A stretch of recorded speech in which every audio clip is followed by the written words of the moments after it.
Good morning students, myself B.S. Chauhan from Indo-Bharat International Public School, class 9, chapter number 10, circles.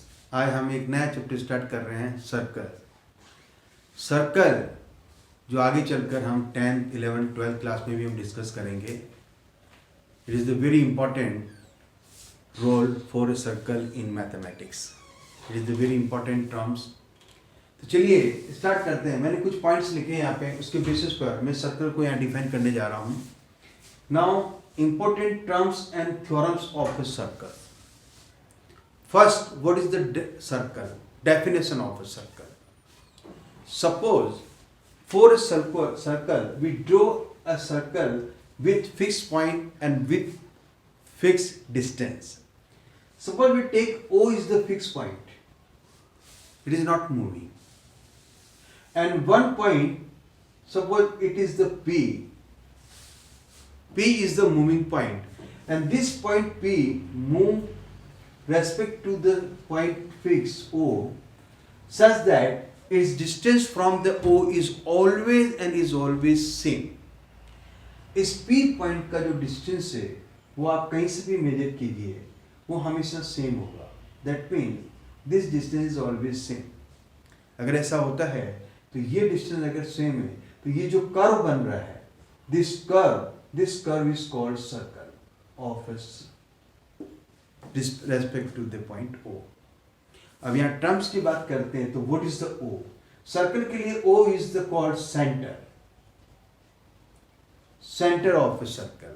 और ये जो fix distance है,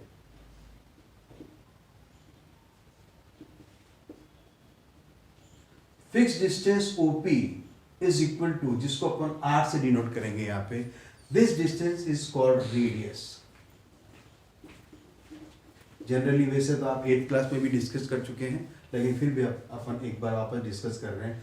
OP denoted by R, and this R is called the radius of the circle, where radius is the fixed distance from the point O,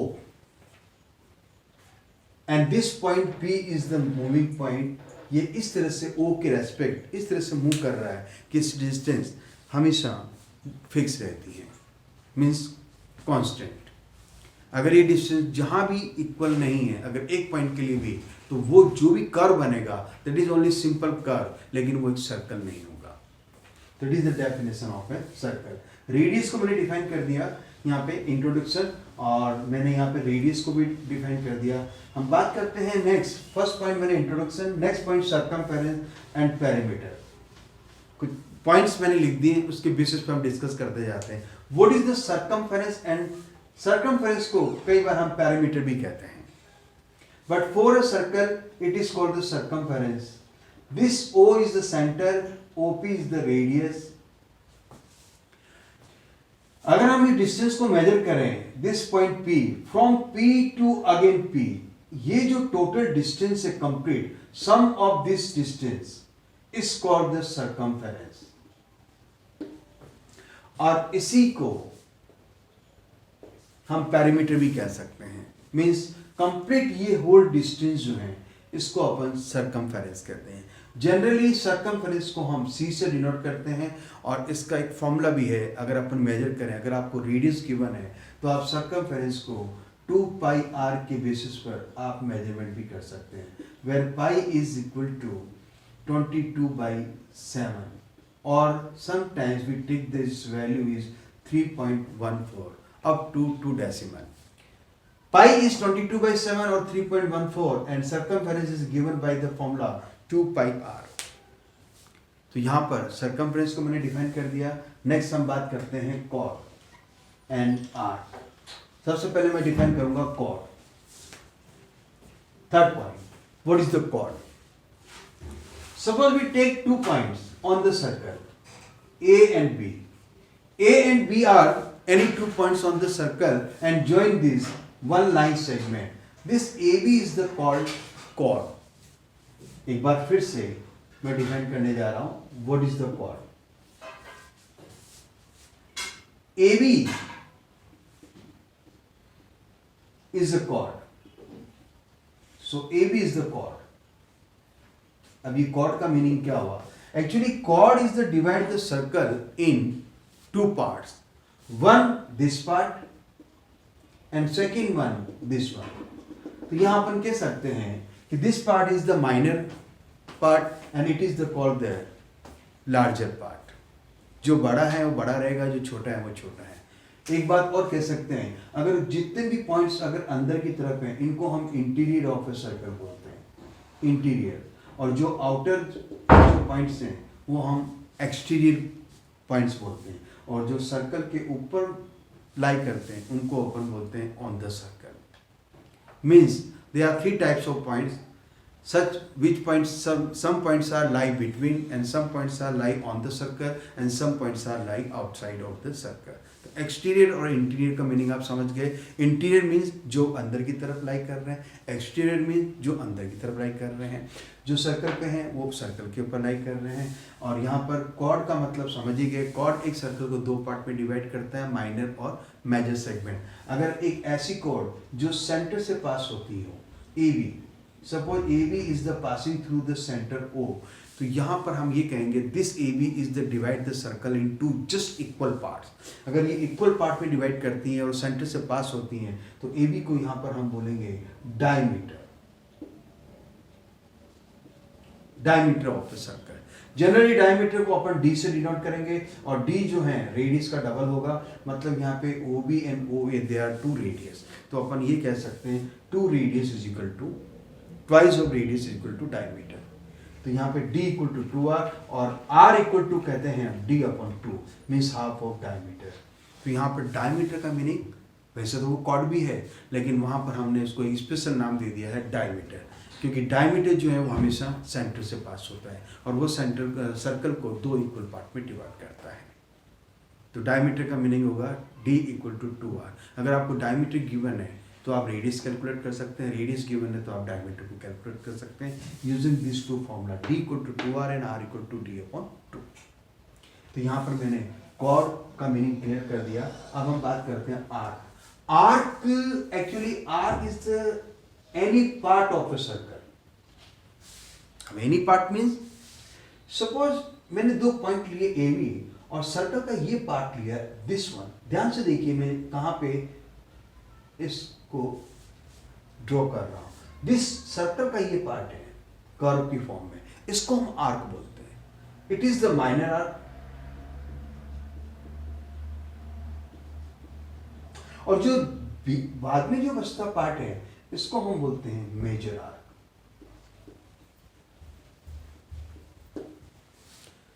arc भी circle को दो part में ले रहे हैं लेकिन आर्क एक ये कर्व की फॉर्म में है, माइनर आर्क और major arc.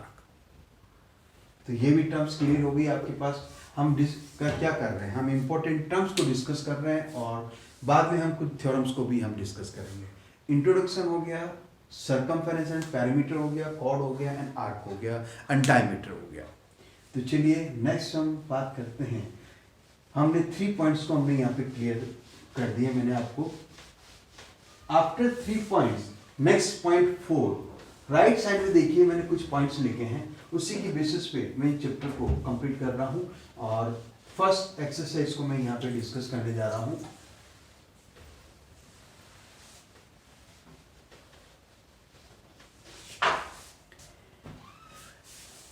Next point 4th, segment and interior and exterior. Segment, interior and exterior ये मैं डिस्कस कर चुका हूं। इंटीरियर एक्सटीरियर पॉइंट जो है अंदर और बाहर की तरफ, और सेगमेंट का मतलब मैंने समझाई दिया। Chord divide the circle in 2 parts and one part is the minor segment and second part is the major segment. ये मैंने आपको डिस्कस कर दिया। नेक्स्ट आता है congruent of circle. Suppose draw 2 circle with centre O and with radius 2 centimetre. अगर radius equal है, suppose this R equal to R is equal to R1 and R2 is equal to 2 centimetre. Centre आप कोई भी लीजिए, अलग अलग आप circle draw करते हैं, रेडियस सेम है तो वो दोनों सर्कल क्या होंगे, वो कॉन्ग्रुएंट सर्कल्स होंगे। तो 2 कॉन्ग्रुएंट सर्कल्स के लिए उनकी रेडियाई इक्वल होना जरूरी है। रेडियस का जो प्लूरल है वो अपन लिखते हैं रेडियाई। एक से ज्यादा अगर रेडियस है तो उसको अपन रेडियाई रीड करेंगे और ये दोनों आपस में कॉन्ग्रुएंट होंगे बिकॉज इन दोनों की रेडियस जो है वो आपस में इक्वल है। तो चलिए यहाँ कॉन्ग्रुएंट ऑफ सर्कल्स भी हो गए। अब हम बात करते हैं थ्योरम्स की। थ्योरम्स जो हैं वो इंपॉर्टेंट रोल है क्योंकि थ्योरम को प्रूव करने के लिए पूछा भी जा सकता है एग्जाम्स में, अभी 9th लेवल पे, और आगे चल के 10th, 11th, 12th में इन्हीं थ्योरम्स को हम एक फॉर्मूले की फॉर्म में हम जब चाहें, हम जहाँ भी सर्कल की बात आती है तो हम इन थ्योरम्स को यूज़ कर सकते हैं और इन थ्योरम्स को यूज़ करते हुए हम कई भी बहुत ही बड़ी बड़ी प्रॉब्लम्स को हम इजीली हम सिंप्लीफाई सॉल्व कर सकते हैं। Now my first theorem is equal chords of a circle subtend equal angles at the center. Suppose draw a one circle with center O and draw two chords are equal. One chord is AB and second is PQ. Given क्या है? Equal chords of a circle. That means here given that AB equal to PQ. It is the given. ये आपको given है।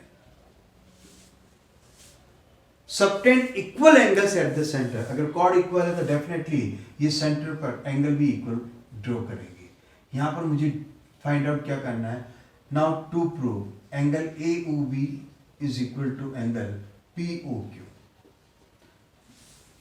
जब हम join करते हैं क्या आप इन दो ट्राइंगल्स को इजीली कॉन्ग्रुएंट प्रूव कर सकते हैं? O A and O P,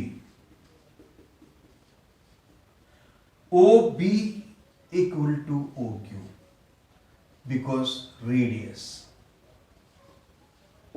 same radius, simple, by SSS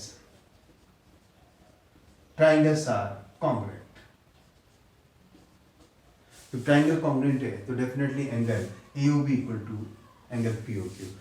congruent of triangle के बेसिस पर हम इन सभी थ्योरम्स को इजीली प्रूव कर सकते हैं। नेक्स्ट हम प्रूव करते हैं, थ्योरम 1 मैंने प्रूव करके आपको बता दिया है। थ्योरम नंबर 2 है कन्वर्स ऑफ थ्योरम। देखो जहां पर हम जो भी थ्योरम्स को प्रूव करने जा रहे हैं उसी में आप उनका कन्वर्स भी आप इजीली प्रूव कर सकते हैं। इसी थ्योरम्स को ध्यान से देखिए। इस बार आपको क्या गिवन है? इस बार आपको गिवन है angle AOB is equal to angle POQ। इस बार आपको ये गिवन है।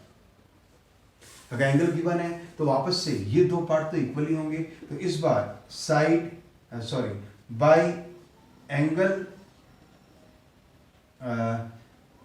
साइड एंगल साइड, इनके बेसिस पर आप ट्राइंगल्स को वापस से कॉन्ग्रुएंट कर सकते हैं और कॉन्ग्रुएंट ट्राइंगल हो गए तो now AB equal to PQ by CPCT। Theorem equal है जो भी मेन एक्चुअल थ्योरम, तो उसका कन्वर्स भी डेफिनेटली इक्वल होगा। तो चलिए मैंने थ्योरम 1 और 2 को यहाँ पे मैंने क्लियर कर दिया। अब बात करते हैं थ्योरम नंबर 3 की। थ्योरम नंबर 3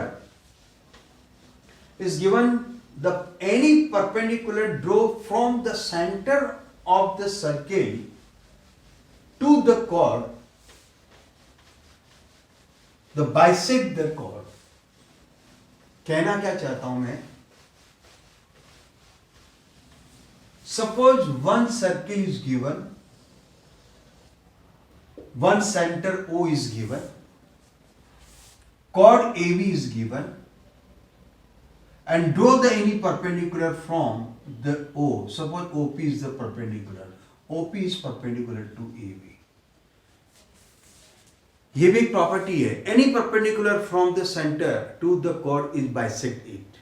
bisect means हमें एक प्रूव करना है, जहां एरो लगाता हूं दैट मीन्स मैंने यहां पे लिखा टू प्रूव, हमें प्रूव करना है AP is equal to BP।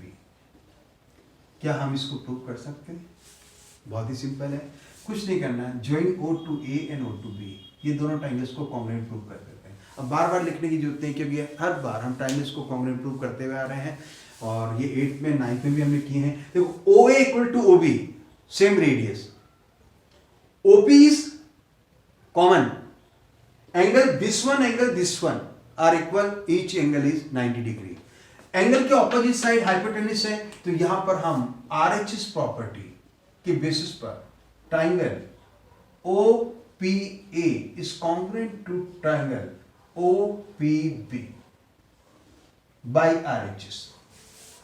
और बाय सीपीसीटी आप कह सकते हैं, सीपीसीटी की बेसिस पर आप कह सकते हैं एपी इक्वल टू बीपी। जब ये इक्वल है तो हम कह सकते हैं कि every time any perpendicular draw from the centre on the chord is always bisect to each other. Now it's converse is also equal. अब कन्वर्स क्या कहता है? कन्वर्स ये कहता है this time AP equal to BP it is given and this time prove that OP is perpendicular to AB। अगर any line from center on the chord bisect कर रही है उसको, तो वो लाइन हमेशा उस कॉर्ड पर परपेंडिकुलर होगी, यानी 90 डिग्री का एंगल बनाएगी। कैसे बनाएगी? वापस से कॉन्ग्रेंट प्रूव कर दीजिए। इस बार कॉन्ग्रेंट कैसे प्रूव करेंगे? इस बार लिखेंगे AP equal to BP, OP is common, OA equal to OB। इस बार आप लिखेंगे SSS के बेसिस पर ट्राइंगल को आप कॉन्ग्रेंट प्रूव करेंगे, और फिर बाय CPCT आप लिखेंगे angle OPA is equal to angle OPB। लेकिन इन दोनों का सम क्या है? एंगल 1 और एंगल 2। एंगल 1 प्लस एंगल 2 का जो सम है वो 180 डिग्री है, और ये दोनों इक्वल है, तो that means each angle is must be equal to 90 degree. दो एंगल का सम 90 है और दोनों आपस में इक्वल है, तो इनका मीनिंग क्या हुआ? That means both are equal to 90, each equal to 90 degree. अगर सपोज मैं दोनों को इक्वल लेट करूं x x, तो 2x equal to 180, then x equal to 180 upon 2, that is 90 degree. तो ये तो बहुत इजी है, आप लोग भी आराम से इजीली इसको कर सकते हैं। कन्वर्स हमने प्रूव कर दिया। इसके लिए हम पहुंच गए परपेंडिकुलर एंड कन्वर्स पे। तो theorem number 3 complete, theorem number 4 complete.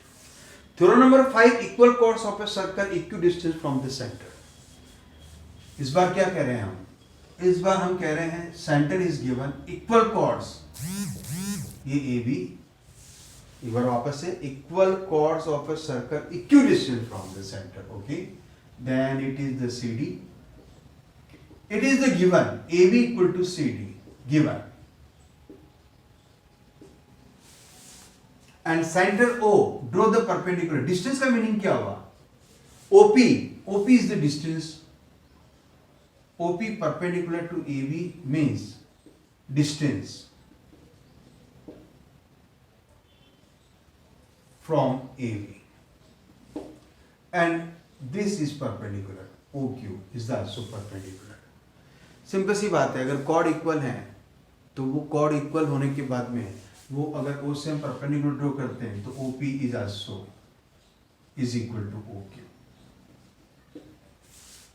अब आप प्रूव करना चाहते हैं तो आप कोई भी ट्रायंगल्स ले लीजिए, आप किसी भी ट्रायंगल्स को इक्वल प्रूव कर सकते हैं। इन दोनों ट्रायंगल्स को कॉन्ग्रुएंट प्रूव कर दीजिए, 1 और 2।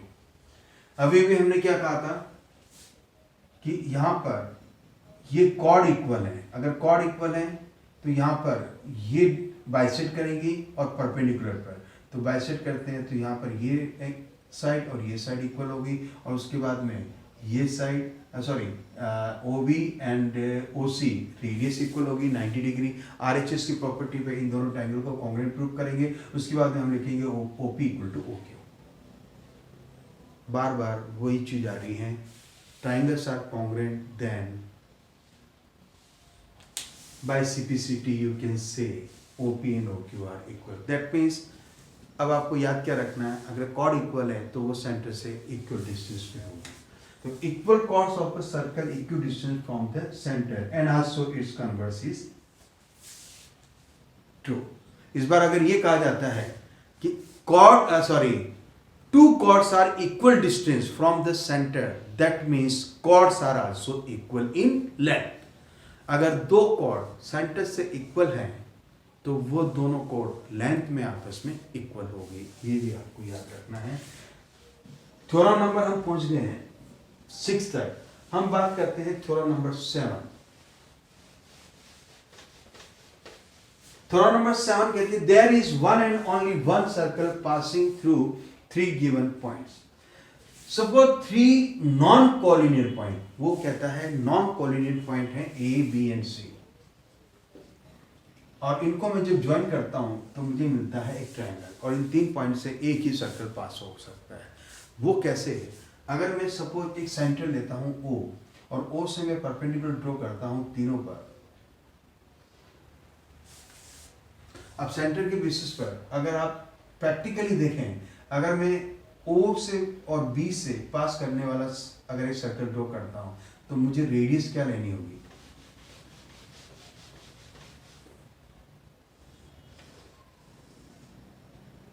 ABC।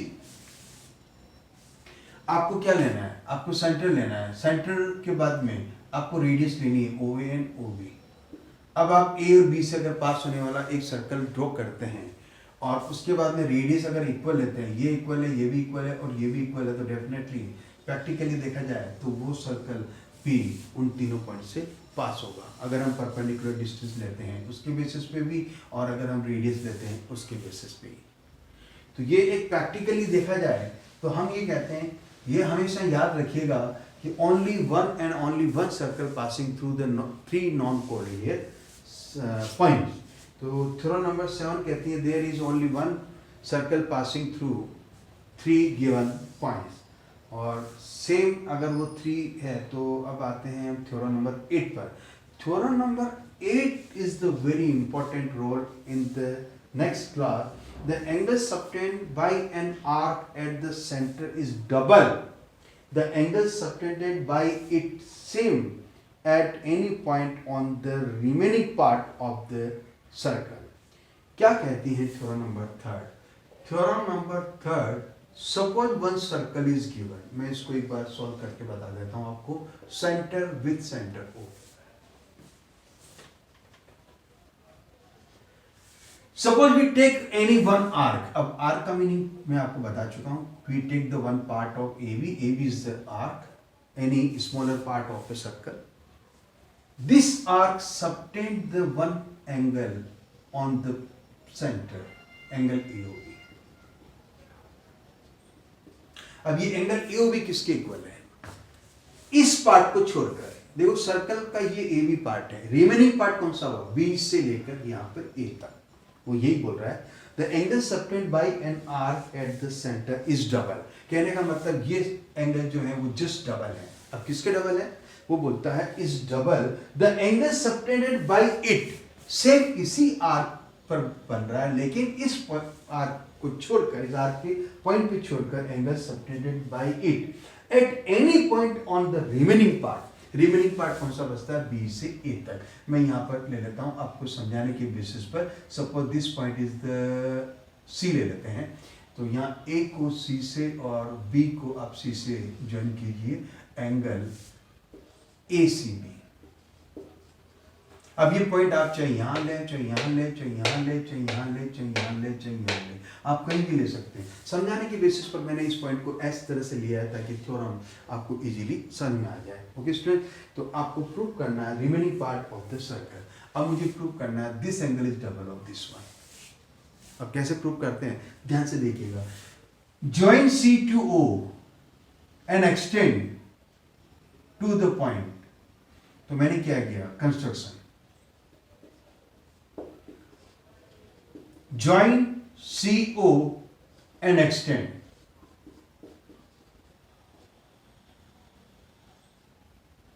to, एक काम करते हैं, कोई भी पॉइंट ले लेते हैं यहाँ पे X। तो देखो आपको मैं नंबरिंग के बेसिस पे बता देता हूँ। Angle 1, angle 2, angle 3, angle 4। मैंने एंगल्स को यहाँ नंबरिंग दे दी है ताकि आपको इजीली समझ में आ जाए। 3 and 4, और ये मैंने ज्वाइन कर लिया इस पार्ट को। ओके स्टूडेंट, तो चलिए मुझे प्रूव करना है angle AOB equal to twice of angle ACB। कैसे प्रूव करते हैं, मैं यहां पे स्टार्ट करता हूं। Now prove. आप इजीली प्रूव कर सकते हैं। First you can write OA equal to OC। OA and OC are equal, same radius.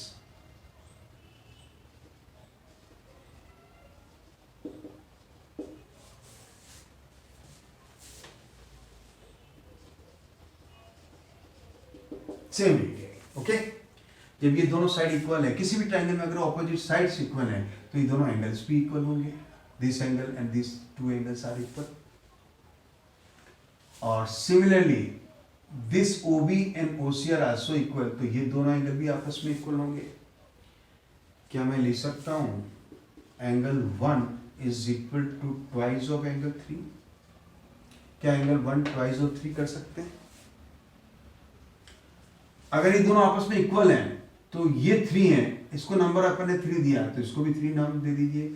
ये 4 है तो इसको भी नाम 4 दे दीजिए। तो 3 equal to 3 and 4 equal to 4, तो इसको अपन ने ट्वाइस ऑफ 3 कर दिया। And angle 2 is equal to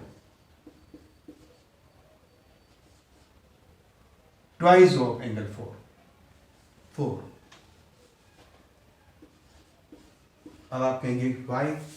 देखो ऑपोजिट साइड्स इक्वल हैं तो ऑपोजिट एंगल इक्वल होंगे। और इन ए ट्राइंगल एक्सटीरियर एंगल, किसी भी ट्राइंगल में ये एक्सटीरियर जो एंगल है इन दोनों सम के इक्वल होता है। इन दोनों सम के इक्वल होता है तो इन दोनों को मैंने ऐड किया तो ये ट्वाइस ऑफ 3 हो गया और इन दोनों का सम एंगल 1 के इक्वल हो गया। अब चाहे तो x ले लीजिए, x और इधर y, उसके बेसिस पे भी आप कर सकते हैं। Equation number 1 and equation number 2, मुझे एंगल पूरा चाहिए एंगल AOB। यहाँ पे देखिए एंगल AOB, एंगल AOB कब मिलेगा? जब 1 और 2 को ऐड करते हैं। तो ये 1 और ये 2, इन दोनों को ऐड करना आपको। तो बाई एडिंग आपको लिखना है by adding 1 and 2, angle 1 plus angle 2, तो इन राइट हैंड साइड में भी ऐड करिए। Twice of angle 3 plus twice of angle 4। लेकिन मैंने क्या किया, 2 को मैंने कॉमन ले लिया। एंगल 1 प्लस 2 को मैं लिख सकता हूं एंगल AOB। ट्वाइस 3 और 4 को सम करते थे एंगल ACB। ये मैंने प्रूव कर दी थोड़ा। Angle AOB equal to twice of angle ACB। तो अब आप कह सकते हैं कि angle subtend by an arc at the centre is always double of the angle subtended by the same arc at the remaining part of the circle। Easily आप इस theorem को प्रूव कर सकते हैं। यहाँ अगर आप कुछ कंफ्यूजन हो रहा है तो देखिए OC and OA same radius है ट्राइंगल के लिए। Opposite sides are equal in triangle, then opposite angles are also equal. तो आप चाहें तो मैं ये कहना चाहूंगा, अगर आपको कंफ्यूजन है, अगर ये दोनों एंगल इक्वल है, अगर ये x है तो ये भी कितना होगा x, और अगर यहाँ पर ये y है तो ये भी कितना होगा y। और ये दोनों एंगल जो हैं इन दोनों सम के इक्वल, ये एक्सटीरियर एंगल होगा तो x प्लस x 2x। और यहाँ हम बात करेंगे ये दोनों y के इक्वल हैं, y प्लस y, तो ये कितना हो गया 2y। और दोनों को ऐड करते हैं, इन दोनों को ऐड करते हैं तो क्या मिलेगा 2x प्लस 2y। 2 कॉमन ले लिया, x प्लस y और 2 और x प्लस y किसके इक्वल हो गया एंगल ACB। और 2x प्लस 2y किसके इक्वल हो गया एंगल AOB। तो स्टूडेंट्स ये तो मैंने नंबरिंग के बेसिस पे आपको समझाया। नंबरिंग के बेसिस पे ज़्यादा इजी रहेगा तो आप नंबरिंग के बेसिस पे कीजिएगा, लेकिन कुछ स्टूडेंट नहीं समझ पाते हैं इसलिए मैंने x और y z अल्फ़ाबेट की बेसिस पर इन थ्योरम्स को लिया। अब कन्वर्स लेते हैं अगर अपन, तो कन्वर्स भी इसका इजीली आप प्रूव कर सकते हैं और कन्वर्स भी ट्रू होगा। तो थ्योरम मैंने लिया 13 और थ्योरम 13 के बाद में हम बात करते हैं theorem number not 13, theorem number 8। Theorem number 8 के बाद में 9 और 10, उसके बाद में ये कंप्लीट हो जाता है angle in the same segment. अब angle in the same segment का मतलब यहाँ पे क्या हुआ, अगर ये सेगमेंट है और ये एक सेगमेंट है, same segment angle in the same segments are also equal. बिल्कुल सही है।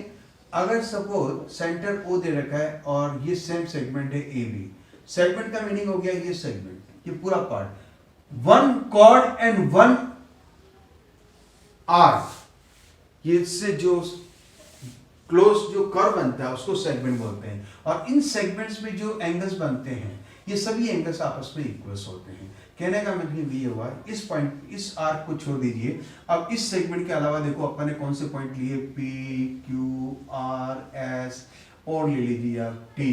ये सभी एंगल आपस में क्या है, ये सभी एंगल आपस में इक्वल है, because these all angles are lie on the same segment. तो थ्योरम कहती है angle in the same segments are equal.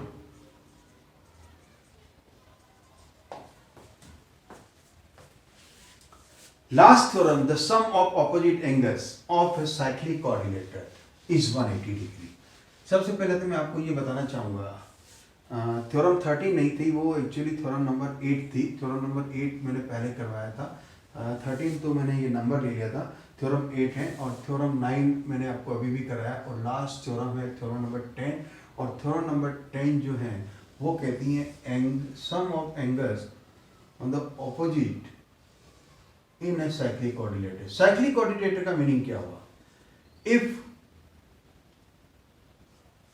4 points lie on the same circle, so such a quadrilateral is called the cyclic quadrilateral। यहां देखिए ए B C D चारों point एक ही circle पे लाई कर रहे हैं, तो ए बी सी डी जो ज्वाइन करते हैं, तो ए बी सी डी जो कोऑर्डिनेटर है वो एक साइक्लिक कोऑर्डिनेटर होगा। ऐसे कोऑर्डिनेटर को हम साइक्लिक कहते हैं। और हमें प्रूव करना है angle A plus angle C equal to 180, इनको प्रूव करना है 180, और angle B plus angle D ये प्रूव करना है 180 डिग्री। तो यहाँ हम कहते हैं इन दोनों एंगल का सम 180, और यहाँ पर इन एंगल का सम भी 180 डिग्री। प्रूव भी कर सकते हैं आप चाहें तो। फॉर एग्जाम्पल अगर मुझे प्रूव करना है यहाँ पे, तो सपोज मैं यहाँ पर एक सेंटर ले लेता हूँ ओ, और एक काम करते हैं, ये ले लेते हैं अपन, इससे ज्वाइन कर लेते हैं, और ये मैं ज्वाइन करता हूँ इससे ज्वाइन। ये लाइन थोड़ा सा स्ट्रेट नज़र आ रही है, तो प्रूव करने के लिए एक बार मैं डायग्राम को चेंज कर रहा हूँ, ताकि आपको समझाने के बेसिस पर A B C and D, A B C D इनको ज्वाइन किया, ये साइक्लिक कोऑर्डिनेटर बन गया, राइट। और सेंटर ओ को मैंने ज्वाइन किया ओ ए से और सी से। अगर वन पेयर मैंने प्रूव कर दिया तो अदर पेयर ऑटोमेटिकली प्रूव हो गया, because sum of all 4 angles in a coordinator is 360 degree. अगर वन पेयर 180 है तो अदर पेयर 180 होगा। चलिए मैं प्रूव करने जा रहा हूँ यहाँ एंगल डी और angle B, angle B plus angle D का सम जो है, angle B plus angle D का सम जो है 180 डिग्री। कैसे प्रूव करते हैं ध्यान से देखिए। अभी अभी अपन एक थ्योरम प्रूव किया, angle this angle, theorem number 8, the angle subtend by and the arc at the centre is the double angle subtend by the remaining part of the circle. First write the angle this one, angle AOC is equal to double of, क्या ये angle इसका double होगा? Angle double of angle ADC, angle ADC number 1, ये अपन ने prove किया था theorem number 8, right. अब इसी को उल्टा देखिए आप, ये एंगल AOC, इस बार मैं बोल रहा हूं इसको angle COA, twice of angle, ये एंगल इसका डबल होगा, एंगल AB, तो यहां एंगल लिख देते हैं CBA नेमिंग के अकॉर्डिंग। Number 2 same theorem